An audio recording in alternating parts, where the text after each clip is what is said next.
ایک بار حضرت صلی اللہ علیہ وسلم لوگوں میں بیٹھے ہوئے ان سے باتیں کر رہے تھے۔ اتنے میں ایک دیہاتی آپ کے پاس آیا اور پوچھنے لگا کہ قیامت کب آئے گی؟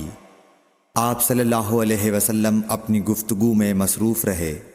بعض لوگ جو مجلس میں تھے کہنے لگے، آپ صلی اللہ علیہ وسلم نے دیہاتی کی بات سنی لیکن پسند نہیں کی، اور بعض کہنے لگے کہ نہیں، بلکہ آپ نے اس کی بات سنی ہی نہیں۔ جب آپ اپنی باتیں پوری کر چکے تو میں سمجھتا ہوں کہ آپ صلی اللہ علیہ وسلم نے یوں فرمایا، وہ قیامت کے بارے میں پوچھنے والا کہاں گیا؟ اس دیہاتی نے کہا، حضور میں موجود ہوں۔ آپ نے فرمایا کہ جب امانت ایمانداری دنیا سے اٹھ جائے تو قیامت قائم ہونے کا انتظار کر۔ اس نے کہا، ایمانداری اٹھنے کا کیا مطلب ہے؟